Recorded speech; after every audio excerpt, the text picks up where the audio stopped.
Esperando las noticias que vienen a las 9, son 14 minutos para las 9 de la noche. Tenemos una visita pero muy grata, la capitán de Carabineros Javiera García del Departamento de Comunicaciones Sociales de Carabineros.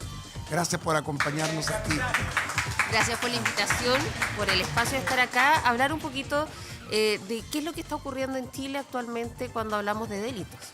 Es un tema que nos preocupa a todos. La seguridad en las encuestas ocupa casi siempre un primer lugar, ¿no es verdad? Por lo tanto, hay incertidumbre respecto a lo que pasa y también preocupación.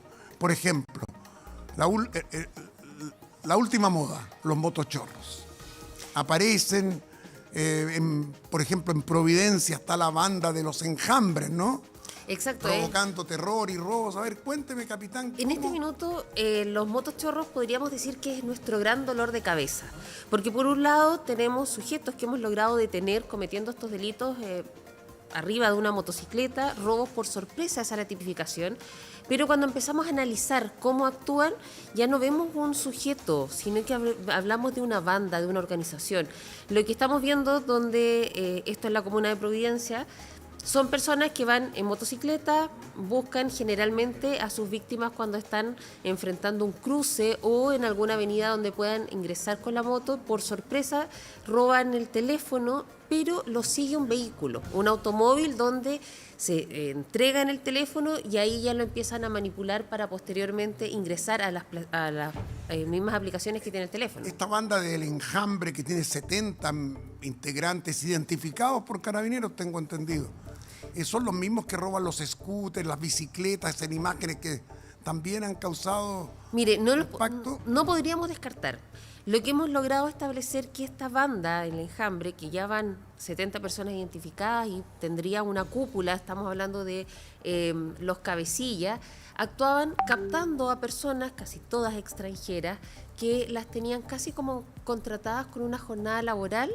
Y en esta jornada lo que ellos hacían era robar teléfonos, muchas veces caracterizados como repartidores de distintas aplicaciones, sustraían el teléfono, posteriormente era revendido. Es una modalidad que no es propia de nuestro país, pero lamentablemente... Por eso usted dice que son bandas extranjeras. Esta es una modalidad delictual que se presenta tenemos los primeros registros en Argentina, después ya va migrando en Colombia. Chorros es una palabra argentina. Motoladrones sería. De ahí viene. Y en nuestro país encontró el espacio porque en cuanto a nuestra legislación y los delitos no se cometían de esta forma. En Chile teníamos el lanza que lo hacía corriendo. Y posterior tenemos aquel que comete el hurto caracterizado, el famoso carterazo, muchas veces en los mismos vagones del metro, en locomoción colectiva, pero la modalidad de motochorro no la teníamos y por lo mismo la tipificación está como un robo por sorpresa, donde la pena es bastante baja. Cuando logramos establecer que esto pertenece ya a una organización donde podríamos incluso asociarlo o acreditar una asociación ilícita, la pena ya va cambiando. Pero esto también se relaciona a cómo ha ido cambiando el delito y sí. Ya no tenemos. Usted dice a propósito de la pena de baja que tienen estos delitos. Yo tengo la información de que en muchos casos integrantes del Enjambre han sido detenidos, pero quedan libres en 2 o 3 días. ¿Por qué ocurre esto? Acá tenemos la dificultad de este tipo de delitos, que son personas que van con el casco, cubren sus rostros, entonces la víctima no reconoce si realmente fue él quien les robó. Y eso es fundamental para identificar al hechor. Exacto. Acá lo que tenemos, incluso en algunos tenían más de 15 detenciones por diversos delitos, todos asociados a o que afectaban la propiedad, robos por sorpresa o similares, pero no estaban condenados porque además algunos ni siquiera tenían su situación migratoria regular, lo que hace más complejo las investigaciones porque en cierta forma es una persona que no tiene ningún registro en nuestro país. ¿Existe alguna zona en particular en la región metropolitana al margen de Providencia donde están actuando estas bandas, estos motochorros, capitán García? Este delito nosotros lo hemos georreferenciado y lo encontramos principalmente en aquellas avenidas donde existe un tránsito fluido de peatones, o sea, calles donde existen las veredas más amplias, porque ellos suben a las veredas, y lugares donde pueden escapar rápidamente por la misma calle. Aquí hay un dato importante. Lamentablemente tenemos este delito, lo estamos enfrentando de distintas formas, un trabajo coordinado con las municipalidades, pero también como peatones podemos tratar de evitar ser víctimas. Yo eso le quería preguntar, ¿qué recomendación? Porque es difícil actuar con tipos que andan en moto que son muy hábiles, además. Son tremendamente hábiles, entonces, es real. ¿Cómo se puede defender uno? Primero, atacan a la gente de edad, también es gente adulta. Sí, son muy violentos y no sabemos cómo pueden llegar a enfrentar a su víctima. Primero, evitar sacar el teléfono en la calle. Y evitar sacar el teléfono significa, porque casi todas las víctimas van cambiando la música, chateando, los hace ya vulnerables.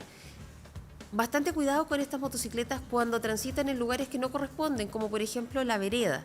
Y fíjese que la gran mayoría andan sin guantes, porque el guante les quita de otra forma la motricidad fina, sensibilidad para quitar el teléfono. Se la saben todas, ¿eh? Ellos han analizado todo antes de atacar a su víctima. No es tan al azar. Por eso tenemos que tener ciertos cuidados, se han focalizado los patrullajes, se han realizado distintas acciones. Tenemos también patrullaje aéreo, patrullaje a través de los mismos drones, un trabajo coordinado con los municipios que han dado resultados. Pero este delito en sí es complejo porque además muchas veces las víctimas no lo denuncian. ¿Y por qué no denuncian las víctimas? Porque encuentran que el trámite de hacer la denuncia, no van a recuperar el teléfono. Es engorroso, se pierde tiempo, se genera uno problemas porque le hacen preguntas que incomodan y al final termina igual con las manos vacías. Eso es lo que piensa la gente. Eso es lo que piensa la gente. Es real que muchas veces no encontramos el teléfono. Eso es una realidad. En casos acotados y en algunos operativos hemos podido recuperar teléfonos robados, pero no es la gran mayoría. El punto es que cuando usted deja la denuncia entrega datos que son importantes para llegar a estos delincuentes, como por ejemplo las calles donde estaban operando, el tipo de motocicleta, generalmente son motocicletas de una cilindrada baja, las características a lo mejor no tan morfológicas, pero sí físicas en términos generales, los recorridos. Sí, capitán, una cosa que quiero comentarle, hemos hablado de una banda, el Enjambre, ¿no es cierto?, integrada fundamentalmente por extranjeros. Pero en Chile ha sido detectada la presencia de una organización criminal, que es un estado superior dentro del mundo del delito a una banda. La organización criminal, quizás la más grande de América Latina, el Tren de Aragua. Sí. Y existe la amenaza de que el niño guerrero, el capo de esta mafia, que se fugó de una cárcel en Venezuela, podría venir camino a Chile. Yo sé que yo hablé hoy con el fiscal de Tarapacá, el fiscal Arancibia, y me dijo que están trabajando con ustedes, con Carabineros, con la PDI, para tratar de evitar las acciones del Tren de Aragua y del niño guerrero eventualmente, que es el jefe máximo, dicen que es muy malo. Sí, estamos haciendo un trabajo bastante complicado. Porque intervenir distintos puntos, nosotros no estamos solamente en la zona norte, sino que también estamos viendo cuáles son las redes que pudiese tener, entendiendo estas que le presten alguna cobertura al momento de estar en nuestro país. Ya tenemos el aviso y la alerta a nivel nacional y también internacional en caso de poder detectar la presencia de él. Sí hemos evidenciado acciones que se vinculan directamente al Tren de Aragua, donde mayoritariamente en la zona norte, en Arica, como también en la región de Tarapacá. Parece, la sensación que existe es que el niño guerrero no ha llegado a Chile todavía. No podemos acreditar que él haya llegado. Lo que sí podemos indicar es que la presencia del Tren de Aragua lo hemos evidenciado.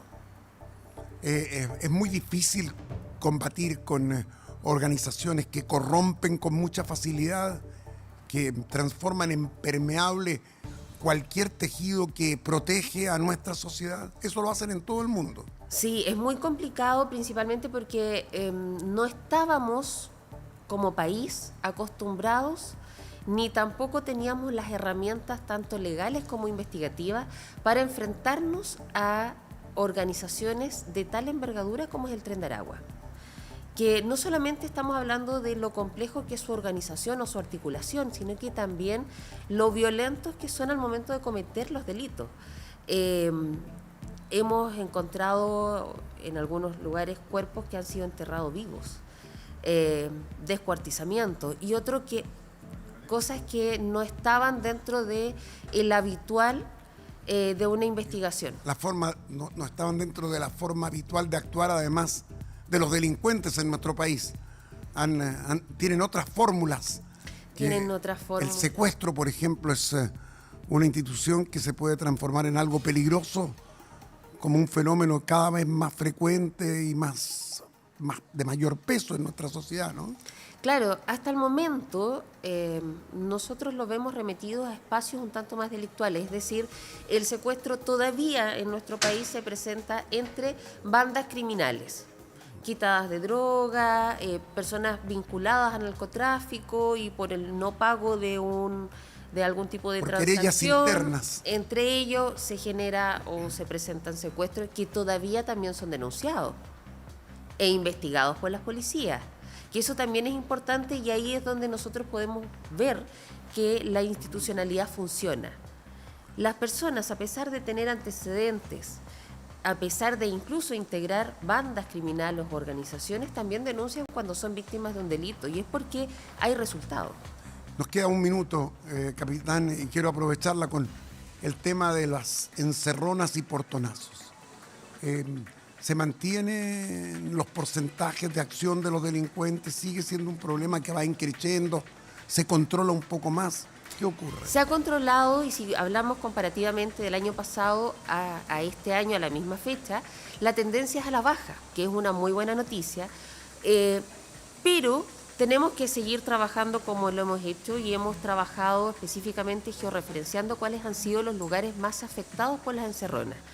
Tenemos claro el perfil de quienes están tras este delito y estamos trabajando también para dar un mayor patrullaje en los lugares donde hemos detectado que son más vulnerables. Capitán Javiera García, es un gusto haber conversado con usted, compartir estos minutos. Entendemos lo importante que es la acción de Carabineros, por eso que ha sido fundamental. Creo que es bueno que tengamos información y podamos conversar cómo está el panorama del delito en nuestro país. Es complicado, pero hay que hacerlo. Sí. La seguridad nos preocupa y nos interesa.